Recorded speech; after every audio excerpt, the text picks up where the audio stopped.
What's up, guys? So this video is going to be a little bit different than most videos, obviously, that I'm sure you've probably noticed on my channel. It's about time I kind of branch out and start doing a little bit of other things, but I'm basically making this video because I am tired of people asking me constantly over at twitch.tv/hodsic about what I think about the patch.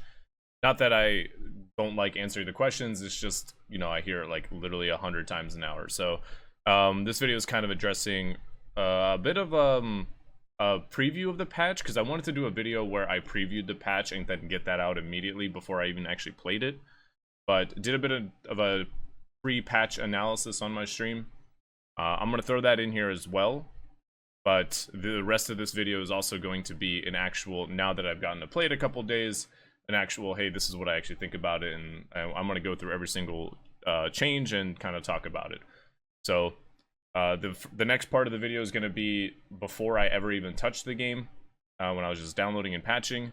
If you want to skip right through that, go ahead. I think there might be a link somewhere to fast forward to get to the actual legitimate patch review. So hope you guys enjoy it. Let me know what you think, because like I don't want to just keep doing VOD review videos as much as I like doing them. I would love to start doing other things as well.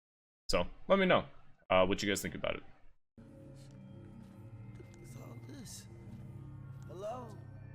Hello. Hello. We're rocking the Apex shirt as well. Apex Reddit. God, I hate going to this place. Burglar's best friend. Teleport to hard to reach places or escape trouble quickly by throwing your jump drive bracelet. Okay, yeah, we know that. Ultimate. Yeah, place portable device. Lets you teleport nearby loot to your inventory. Each friendly or enemy legend can take up to 2 items. That's interesting. I didn't think they put a cap on it. I know it was in like the trailer, but I didn't know exactly how it worked. Nearby epic and legendary loot can be seen through walls. That's actually pretty solid. I know it might seem silly, but that's actually pretty solid. The range is the same as Black Market Boutique. Good thing there we have the range on it. Charge towers. I saw this in the trailer. This is pretty crazy. Gets you a full ult. That'll be interesting for drop spots and stuff like that. Additional legend chatter. Under certain pairings, legends will speak to each other differently when prompted with normal dialogue cues.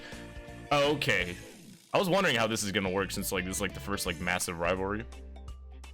I guess, well, Path and whatever. Mirage. Tactical Psycho. Pressing the character utility action button allows Mirage to gain control of his decoy. When controlling the decoy, it will mimic Mirage's every move. Decoy now lasts for 60 seconds. Releasing another decoy will remove the previous decoy. Step in the right direction. Mirage deploys a team of decoys that mimic his every move. Okay, so it's basically the dummy's ult. Step in the right direction. In addition to cloaking when down, Mirage also cloaks while using a respawn beacon and reviving a teammate. The teammate is also cloaked. Okay, now we're talking. Might be kind of fun to fuck with in ranked. That's pretty solid, actually. That's good. That's a good passive.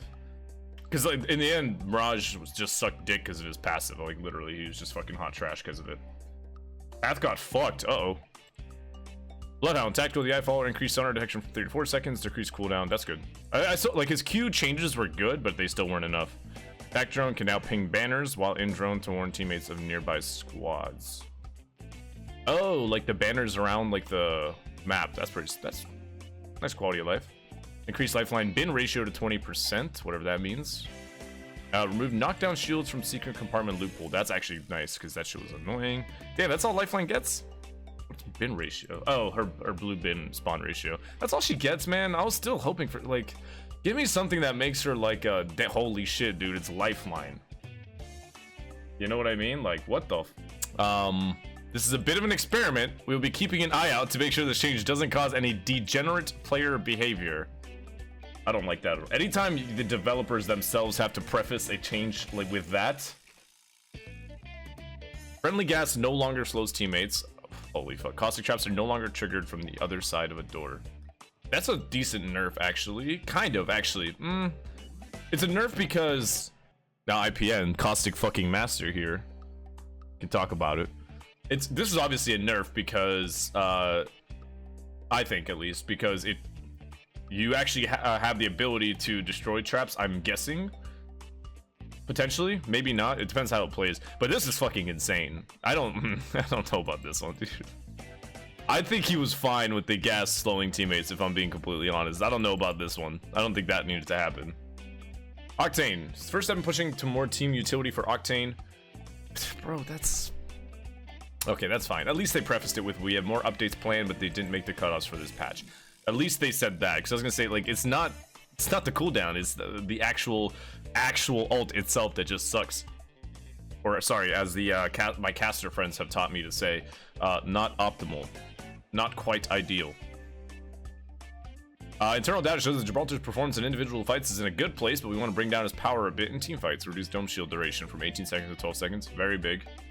Because before, you could get an ult off, and if you could get a res off, and your res guy, assuming your bubble doesn't get pushed, they can Phoenix.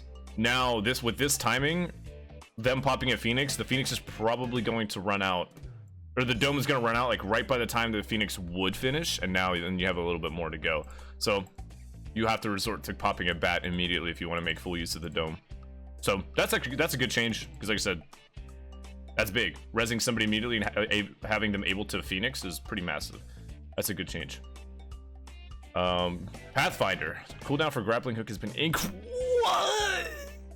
What are they thinking? What are they thinking? 15 to 35 seconds? Yikes. And he still has low profile. They didn't do the change for, okay, so they didn't do the change where other people can tag the beacon that a lot of people were thinking they were gonna do. But still, that's, whew. Yikes. I'm in Discord right now with Lou, Monsoon, and Reptar, because they're about to start playing if they haven't already. I'm muted though. I can't wait to hear what Lou has to say. Lou is going to be fucking fuming. Lou is going to be fuming, because honestly, I mean, like, if we're being completely honest with ourselves, like, Lou, there's only like two, I think there's only really like two outstanding Pathfinder players you think of, in my opinion, when they're Lou and Albertelli. Like, there are other people that play Path very well, but when you think of like, oh my god, Path players, you think Lou and fucking Albertelli, right? I can't imagine they're happy about that one. Holy shit. I agree with this, the no new weapon thing. I can't believe people are upset about this. You can't realistically put a new weapon in every fucking time without destroying the loot pool. Like, I don't know how people like don't connect that. I mean, yes, it is less content, but it logistically doesn't. I don't care about new fucking content if it makes the game feel terrible to play. So that's me personally. All right, the gold weapons are longbow, hate that, hemlock, Spitfire, Eva 8, RE45. I literally hate all of that. So never picking up gold weapons personally. But I'm not like shit talking the patch at all. Like, obviously there's not always gonna be things I agree with, but we'll have to see how it all plays out at the end of the day. Mastiff is being rotated out of the care package to a regular weapon with its power reduced accordingly. Okay. Reduced damage per pellet from 18 to 13. Reduced headshot multiplier from 2 to 1.25. So it is getting a significant decrease. Increased blast pattern distances for the outer pairs of pellets. Increased blast pattern scale ADS multiplier from 0.5 to 0.55, so it makes more sense to ADS it. If I'm reading that correctly. Reduce the fire rate. Interesting. Reduce projectile size to be more in line with the regular shotguns. It's good. Increase shell count from 4 to 6 and increase projectile speed to standard shotgun speed. So I think that means... Does that mean it's faster? I always thought the Mastiff was really fast. Damn, though. Like, okay. First thoughts, obviously, I did read that Peacekeeper is being rotated out of a weapon into care package. Like, let's be real, obviously the PK is one of the best guns in the game, and I totally get, like, the change makes sense, but damn, I'm sad because I really liked playing with the Peacekeeper. Now, imagine you pull up to a fucking care pack and you're like, who gets the Peacekeeper? I still don't really, I don't like just having, like, straight up weaker guns. Like, most of the guns in this game feel really good, but then you have, like, these two, and then P20, and then Mozambique, which are just like, they just exist. Vertical recoil increased, horizontal recoil slightly increased, recoil in the first 2 shots increased. Stuff. We'll have to see how that works in game. Headshot scale. Interesting. I'm actually not surprised they did this. I think they did it because people still preferred the longbow to the sentinel in terms of headshot multiplier. Oh, thanks for the follow. So I think I'm not surprised they did this, and I'm okay with it too. I don't think the longbow doesn't strike me as like a gun that you have to really like be careful with your shots, like the sentinel, for example. Longbow is more of just a keep shooting them. So I guess just a slower scout. Oh, they did because Skullpiercer's back. Oh, that makes sense as well. There it is. Welcome back, Skullpiercer. Vaulted Anvil Receiver. Rip Anvil Receiver. I feel like I was one of a few players that actually picked that up. Gold Armor, added perk. Shield cells and syringes give the double the amount per use. Oh, I was gonna say, wait, I didn't read that part. I was gonna be like, what? That's interesting, actually. I mean, it's still effectively a faster heal. But obviously, this is actually kind of smart. Because now, what it basically nerfs is just using bats. Like, fucking getting cracked and then popping a battery in like 1 second, right? So, having shield cells give you double the amount, obviously 50. And now, it still makes sense to pop a battery over 2 cells, I believe.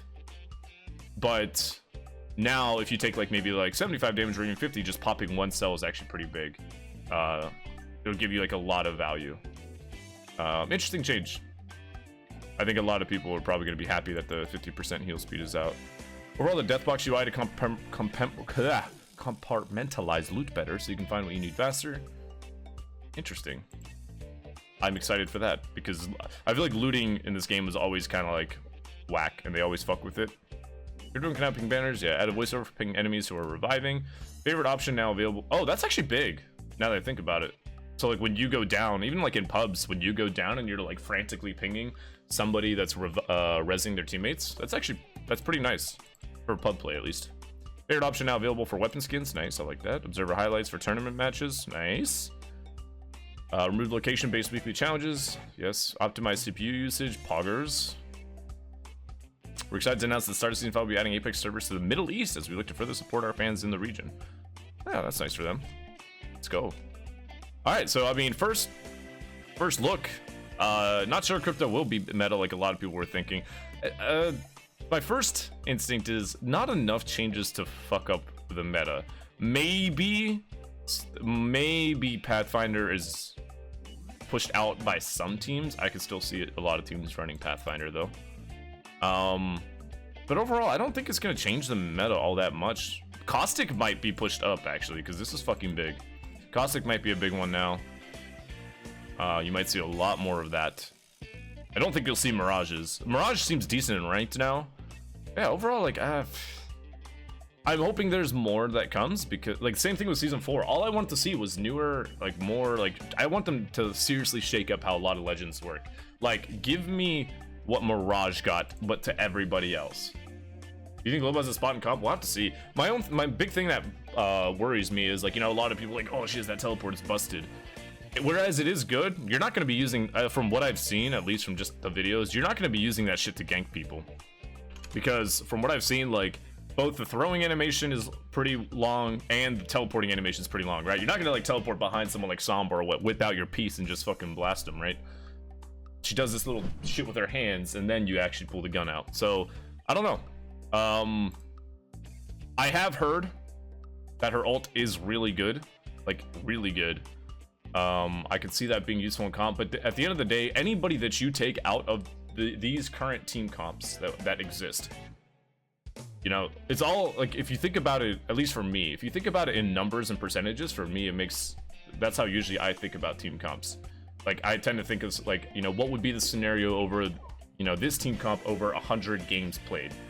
You know, what team would be more likely to get you more points? I think for team, like, I don't know what kind of playstyle Loba would fit just from her toolkit. Yes, she's good because she has mobility. Maybe you could run like a mobility comp where, like, maybe you have 3 mechanically gifted players and all of you just rely on your own individual ability to get out of fights. You know, you don't have to sit as a Watson, and yes, that means getting rid of potentially a Watson. Also, Watson not receiving any nerfs is interesting. Like, I love Watson, don't get me wrong, I think she's really good, but no nerfs at all is kind of crazy. Like, again, I want them to shake up the meta somehow, and right now, first impression, these notes aren't doing it. 1 week later. Alright, now that we've gotten a couple days to actually play the patch and sink our teeth into it, gotten a pretty good idea of the meta and whatnot, but as a lot of other Apex seasons, the meta can sometimes shift mid-season, so all of the things I'm about to say might be subject to change. But I've gotten a pretty good idea of how I feel about most of the changes, so let's hop into it. Right away, we can talk about Loba, which I think is a great starting point. Really fun character. For pubs and ranked, obviously her Q, any character with mobility is going to be a little bit more fun than characters without it in a game like this. She does fall flat in a couple ways. What surprised me is her ult was actually stronger than her Q. I think most people, when they saw Loba coming out and they knew somewhat of her abilities, I think most people were like looking at her teleport and going, man, that's going to be kind of busted. But I think that actually is the ability that's the worst part about her. Now, the ability to teleport yourself on paper is really, really good, and when you can get it off in a good setting with Loba, it's still very good. But the problem with her Q is that you are locked into basically using it. I thought when I saw the trailer and when I read everything I knew about her, I thought it was going to act more like a Sombra teleport, similar to Overwatch. But what it actually does is you have to commit to it 100%. So, for example, I thought you could throw it out and then teleport to it if you want to, right? You can throw it out one direction, run the other way, and then if you feel like teleporting to it, you can, or if not, you can just leave it. But no, if you throw it out, you have to commit to it. It will teleport you otherwise. And then the other really big downside to her Q is the fact that you can't, when it's out in the air after you've thrown it and it's traveling, you can't sprint. You're stuck at like jogging speed. You can't shoot, reload, you can't heal. You're very locked in place in what you can do. And I think that's a big reason that her Q actually falls flat. And it's a tricky ability to balance, because if you give it a lot more power, all of a sudden it becomes super busted. It is very, very difficult, I think, to balance. But being able to do one of those 3 or 4 things I just mentioned while her Q is out in the air, I think would be a fantastic change. Maybe even just not forcing you to go through to the teleport would be a good one too. You know, you can throw it out and then just do whatever you want, and then not having to go there. But I could see where that might be a little bit too busted. So overall, I think she's still a really fun character. I think she's viable for pubs and ranked. In competitive, I'm not really sure where she's going to stand there quite yet. We'll have to see scrims and whatnot, because they haven't been really going around. Everybody's just been hard grinding ranked. But my preliminary assumption on her for competitive is I don't think you'll see her in competitive. Maybe a couple teams running it, but other than that, no. Her ult, I actually think, is the best part about her. You could do some really, the range on it is massive, so you could really do some clutch like armor grabs to get refreshes if you're bunkered down in a building, or if you just need to loot something really fast. And I think that's the armor refreshes, I think, is where most of her ult actually comes into play, especially if you have a couple seconds and a third party is coming. You just finished a team but you can't get to the loot, plop that ult down, everybody can swap armors if they need to, or grab any extra attachments or something. It's a really cool ult. It's actually insanely strong. At first, when I was running around the firing range and it only had a limit of 2 items per person, I thought that was kind of weak, but now it makes a little bit of sense. I think they could probably stretch it and maybe go to 3 items per person, and it wouldn't be all that bad. 2 seems a bit limiting, but I could see how it could be really, really busted otherwise, because its range is massive. Map update. I actually really like what they did to the map. I was scared when I initially saw this screenshot and the trailer. I was thinking to myself, the biggest problem Kings Canyon suffers from is size. It's not a map that feels, at least in ranked and competitive, that it's built for 20 teams.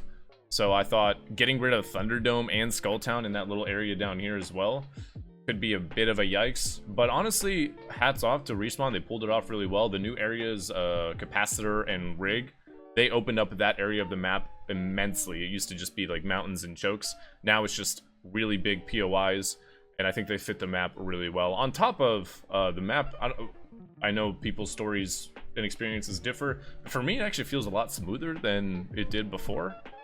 My frame rate has been personally a lot better even while streaming on a single PC. So hats off to Respawn for actually making the map still feel as big as Kings Canyon was. I would have liked to see it a little bit bigger, but you know, beggars can't be choosers. Overall, I do like the map update in general. I think it adds a lot of life to Kings Canyon. This might be my favorite version of Kings Canyon so far. I love the map tint, the lighting change. Everything just seems brighter. Really, really cool. I think they did a really good job here. Charge towers, I think, are a really, really cool addition. Very interested to see how they play out competitively. For the time being, if we're assuming, you know, like a Wraith Watson Gibraltar meta, I don't think it'll be all that big, because typically by the time you're done looting any POI competitively, it doesn't really matter what it is. You'll have your ult when you need it for the first fight.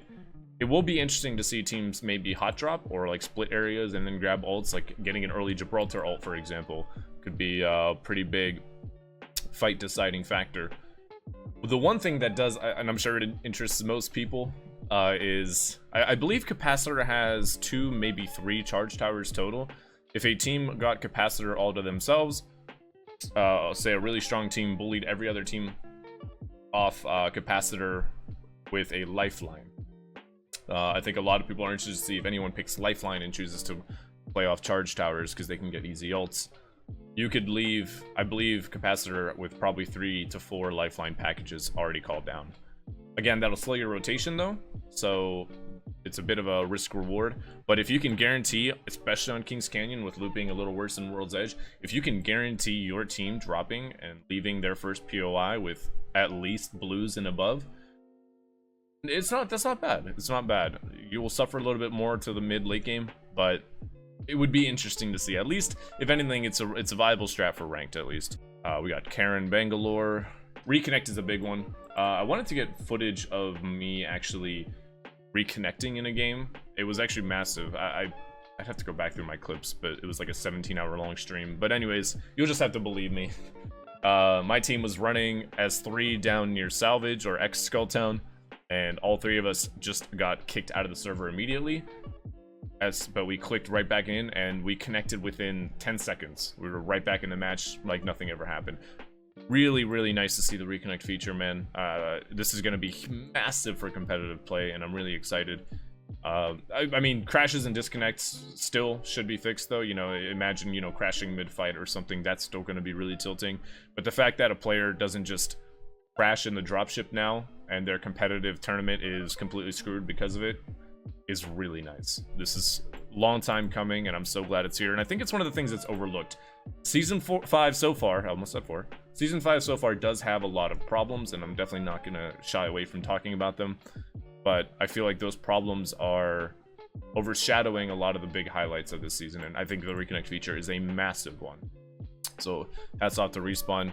I know it took a long time to get here, but it is here, and that's all really that matters. Another big one, the Legend updates, specifically starting out with Mirage. So I think this is a really cool start and a really cool take on swapping Mirage up a little bit and reworking him. I think everybody kind of expected his ultimate to become similar to the Dummy's Big Day ultimate that we saw, which is what it is now, basically. We all saw it coming, or at least thought it was going to come at this point. The way they changed his tactical, though, is actually very interesting. It lasting 60 seconds is very, very big, on top of giving him the ability to control it. So now you're not just mindlessly spamming his decoys. The old Mirage is basically, yeah, you're mindlessly spamming your decoys in hopes that someone shoots it, and then you can see where they are. That's really all the use that you got out of it. But now, it actually can be pretty tricky. Fighting against some decently smart Mirages, I have shot their decoy thinking it was them. You know, you put it out like a couple feet in front of you. Like if you're about to turn a corner to peek something, you put it out a couple feet in front of you, and then you kind of like face the wall and you pretend that that Mirage is actually peeking around the corner. It's really deceiving. Like, you have to shoot it. So there's some really, really cool things you can do, and already some really cool clips I've seen of people making his use of his tactical. Really like that change. I really do. But the biggest change of all isn't even these two. I honestly think it's his passive. His passive was the main reason I thought that he was basically unplayable before. Because in any game, especially a hero-based game like this one, you never want to have an ability revolve around dying, especially if it doesn't bring you back to life. And his old passive was basically just him going down and getting cloaked. Borderline useless. So now that he actually cloaks him and his team, I've already seen even some of the top pro players get duped by this one. Bamboozled, if you will. I actually really like this change. Makes him super ranked viable. Like, super ranked viable. And that's all I really wished for Mirage and a lot of the other characters. Like, I don't care to see a lot of the characters be super, super competitive. As long as the characters aren't just borderline a trash pick, which he's not anymore. He's actually, I think now this bumps Mirage way up the power ranking list. And now, for me personally, Mirage went from the worst character in the game to now I would say Octane is the worst character in the game. So big ups to Respawn. I really like what they did here. Initially when I read this, I was a little disappointed after I got done with all the patch notes, because they started out the legend changes like this, right? You know, they boom, immediately hit you with the Mirage and all the rework they did for him. And I was excited. I was like, man, I can't wait to see what they do with everybody else. But the rest of the changes they're good. You know, they're buffing the characters that are a little bit weaker, less picked, which is good. That's a good idea. But I felt deflated after this, because I was really hoping to see some things really shake up a lot of the characters. Like the Bloodhound, this buff, it's a good buff. It's definitely needed.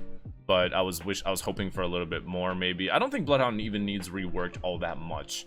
Just beefed up a little bit more. Alright, Caustic. Oh, brother. This change is absolutely bonkers. Friendly gas no longer slows teammates. Caustic traps are no longer triggered from the other side of the door. That one doesn't matter as much, but the friendly gas no longer slowing teammates. Caustic was already a really strong pick.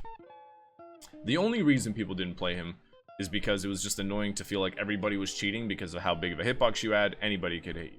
And unlike Gibraltar, you didn't really have any defensive properties to help yourself with. So this is a really big change. This makes it really easy for Caustic teams to siege a house now. So basically, it also inadvertently buffs digital threats as well, in terms of the necessity for them. Now, throw DTs on all of your team and gas the heck up out of a house, and it's basically like the gas isn't even there. Really big change. I'm hesitant on this one because I don't want to see a Caustic meta. Only not just from a competing standpoint, because I think that would be annoying, but I think it would be annoying for everyone. I'm worried about this one. I think this meta could drive people away from the game, just because it could be really annoying. Imagine if every team had a Caustic on it, the way every team has a Wraith on it.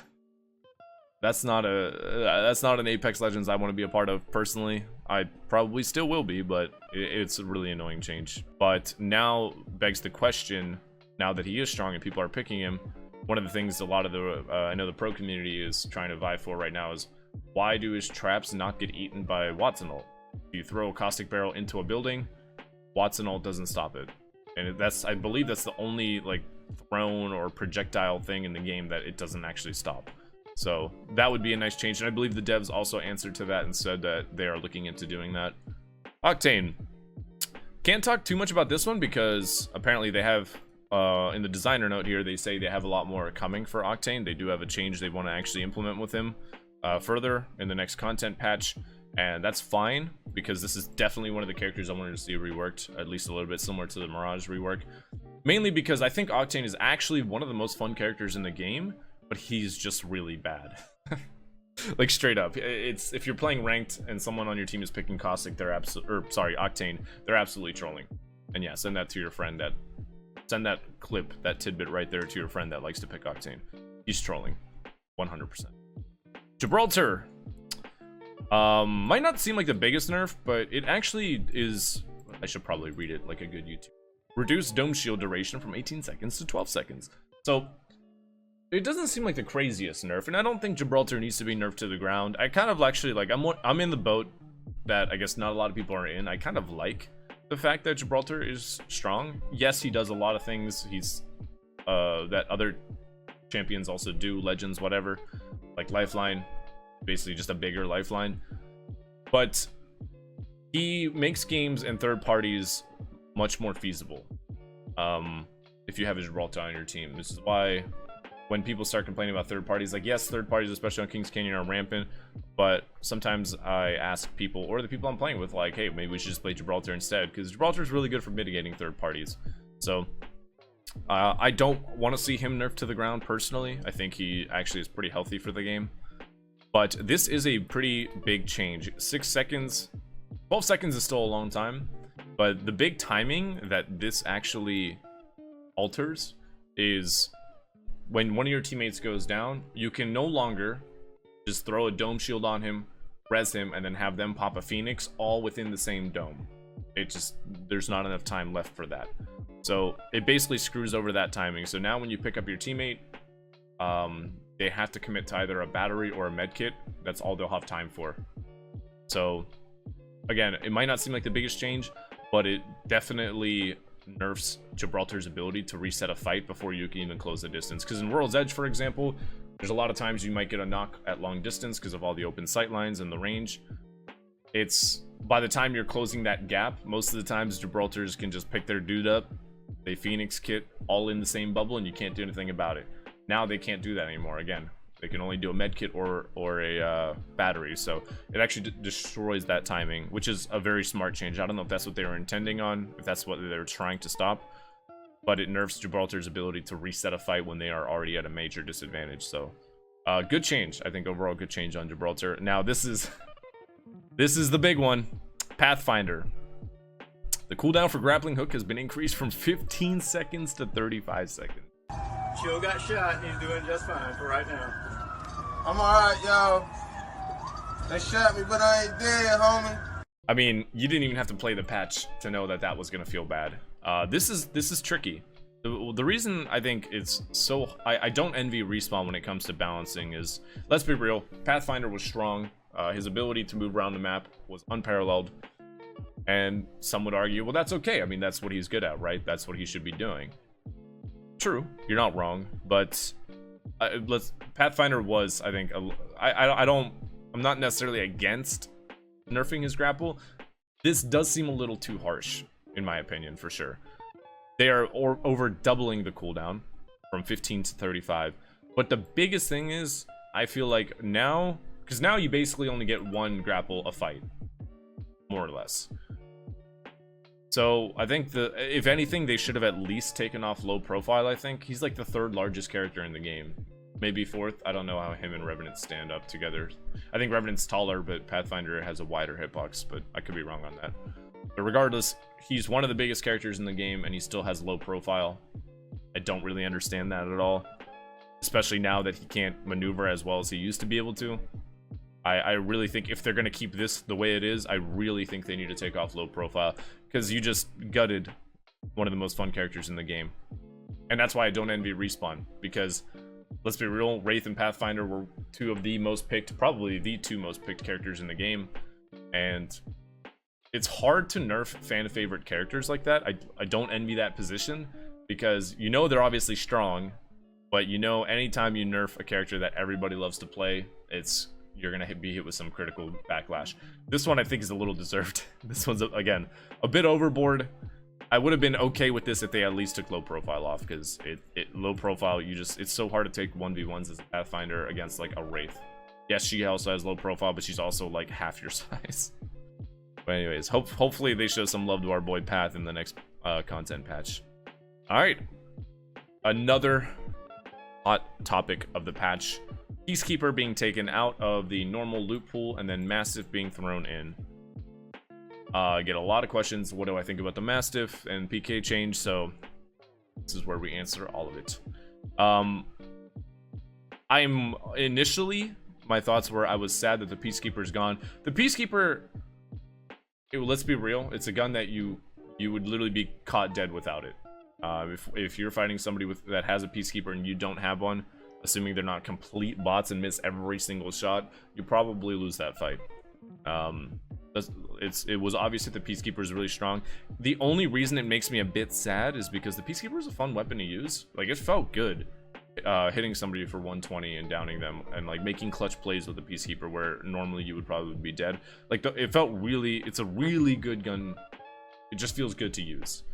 So that's the only reason I'm sad that it's no longer a world drop and a crate weapon now. So even though obviously it's nerfed heavily compared to its crate counterpart, which obviously it should be because the crate counterpart was very good, I see a lot of people saying it sucks. I see a lot of people saying it's really good. My 2 cents on it are, I think it's harder to use than the Peacekeeper because the spread is very different. So for those that don't know, the Peacekeeper's pellet spread is in the shape of a star pretty much. The massive pellet spread is like a straight line, and it does tighten up when you aim down sights. I think there are still some people that don't know that.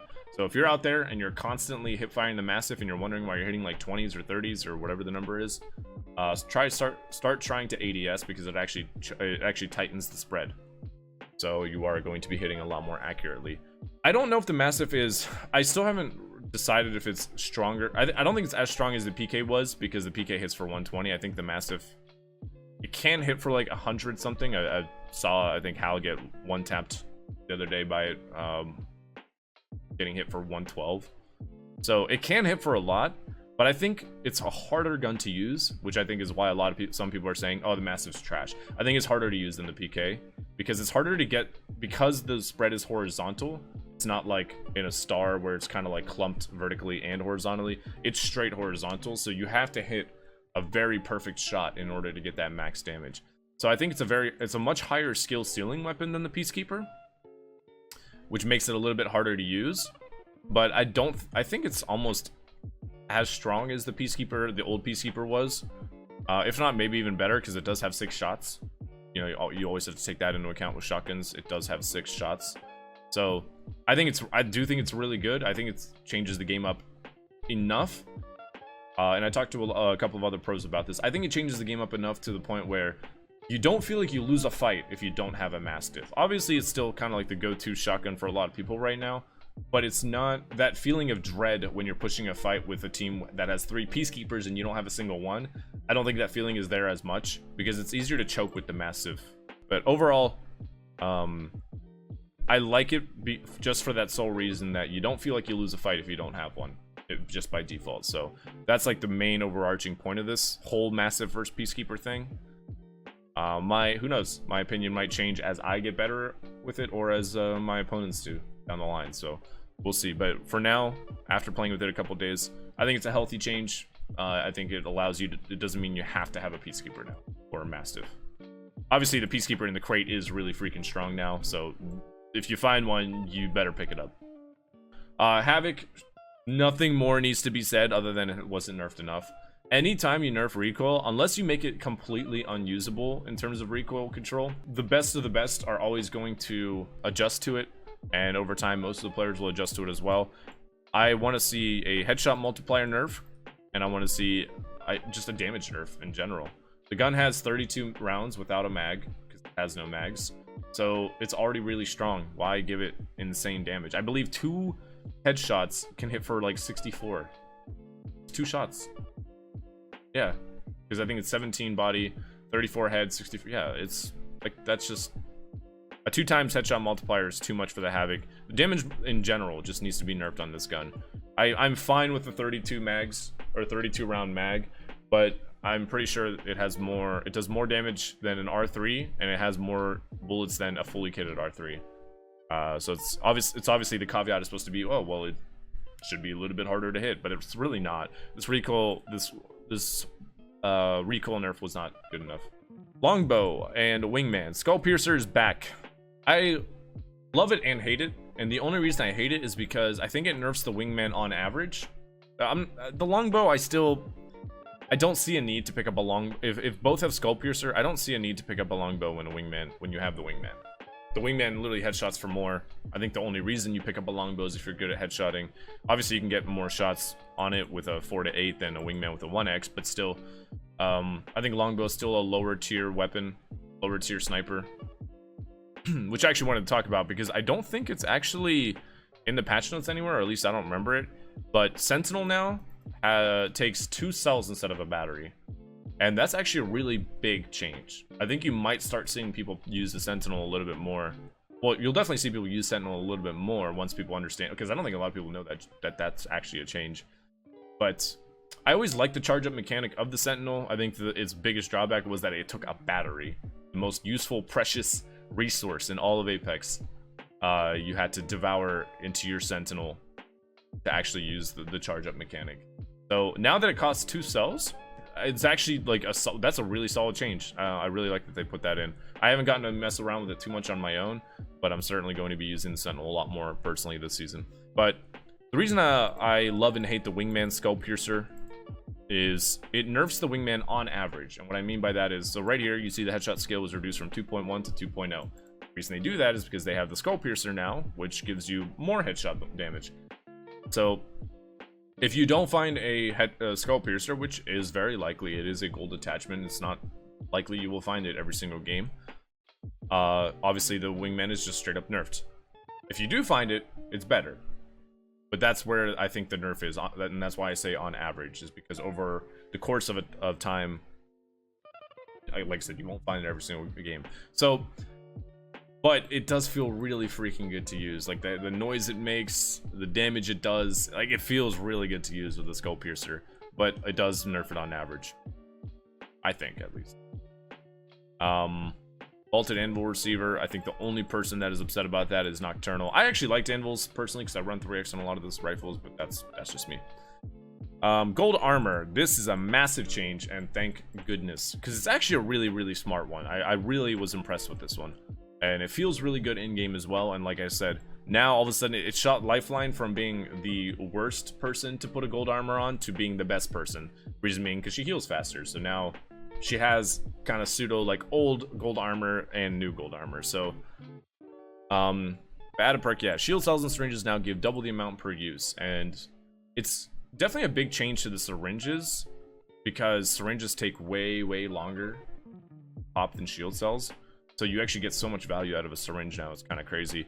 But what this really does is it helps your team's shield economy in general overall. Like if you have a gold armor but you're not, you know, kind of fully kitted, you don't have that much gear, what you could do, for example, is you can, if you have batteries, maybe keep one for yourself and maybe drop a couple extra for your teammates, because now you can just pop shield cells. Popping 2 shield cells, I believe, is 1 second slower than popping a battery, so no, it's still not as fast, but now you don't have to even pop a battery if you lose like 50 health, you know, where it would technically make sense to for time spent. You can just pop 1 shield cell, or even if you lose like 75 health, I'm assuming obviously you have purple armor, you lose 75 armor damage, pop 1 cell, and you're back up to a blue armor basically. I think it's a really good change. It helps the shield economy so much, and it super values shield cells now. And now it's actually really good on Lifeline too. Like I said, she's a really big candidate for a gold armor now. So really good, really nice. Obviously I think everybody was getting fed up with the whole dying to gold armor. Felt so frustrating because you could never catch up in terms of damage. Not going to go over too many of the bug fixes, but I do want to talk about the one big positive thing that I think a lot of people aren't talking about, is the overhauling the Deathbox UI to compartmentalize loot better so you can find what you need faster. Not only this, first off, I actually really like all of the loot changes they've made in terms of arrangement. Everyone always complains about them at first, but I think most of the time they actually super make sense from what like you want to go. Because ideally, when most players, at least at the top, and I always reference the top because if you sit there and hard grind, you will kind of get to that point where you'll understand why a lot of the top players do what they do. So ideally, most of the top players, our instinct when it comes to looting is go into a box. If you're in a fight, go in a box first off, always grab better armor. You never know who's looking at you. Ammo if you need it. Attachments, if you're missing like a big attachment, and then meds, obviously. Assuming you have all the attachments and everything you need, and you like say you're fully kitted, then your loot priority goes armor, ammo, meds. That's it. All of this is really nice now because they made all the one thing I hated was the people that ran around with all of the ammo types in the game. So like when you went to quickly swap armor, you're like, wait a minute, I'm about to just grab sniper ammo that I don't even need.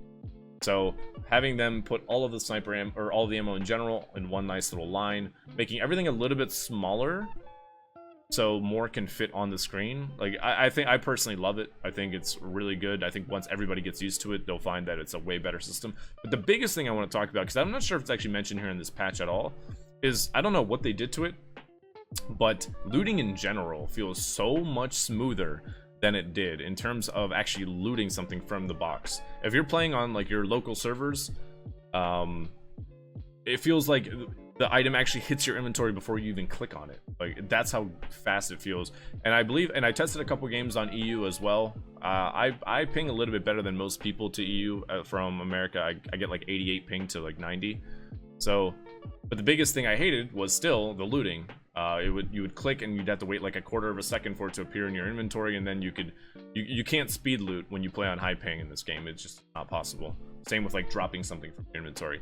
But they did, I don't know if they made it somehow more client side or what they did to it, but they made it so much faster, and it's such a nice change. Like you can loot so freaking fast now. Get in, grab what you need, get out quick, and even a lot easier on higher ping. So huge change. It makes the game, it's such an underrated change because it makes the game feel so much better. For like so much better for me, at least. I personally like I'm amazed every time I come into a box and I loot everything really fast and I'm out in like 1 second. Really well done. I did not expect that. That's a really nice change to be surprised by. To summarize everything, because I have been going on here for a little bit, but to summarize the patch, I think overall it's a very good patch. And no, I am not ignoring the no regs. Obviously that's not an intended change in the patch, but the no regs are really bad. There are some bad things about this patch, like the Pathfinder thing. I think definitely needs to be relooked at. Caustic I don't think needs to be buffed. I don't want to go into all that again. You've heard my thoughts, but lots of goods to the season. I think once the no regs problems get fixed, I think people are going to be really happy with this season. Personally, I know I am. I've in terms of content and the way the game plays outside of no regs, I've been having a blast with the season. I think it might be one of the best ones out there. But I am also not the nostalgic type. I kind of embrace change when it comes to these games. I don't look back thinking, oh man, I wish I had season 1 Apex when, let's be real, season 1 Apex sucked. But there's still, for some reason, those people that are nostalgic about it. I don't know, it's weird to me. Season 1 Apex was really bad, I thought. But anyways, I don't know. Overall, really good change, really good patch. Excited to see how it feels when your bullets actually hit the target. But I've been going on for a little bit now. Thank you guys for watching. I really appreciate it. Please leave a like if you actually like this, because it helps me know what you guys like to see. And let me know in the comments as well in terms of other different types of content, because I definitely don't want to just do VOD reviews as much as I do enjoy doing them, and I know people like watching them. Let me know. Appreciate you guys watching. We'll see you on next time, I guess. I don't really know. I haven't done a lot of these outros, so I don't really know where to go from here, so I'm just gonna awkwardly end it. Bye bye.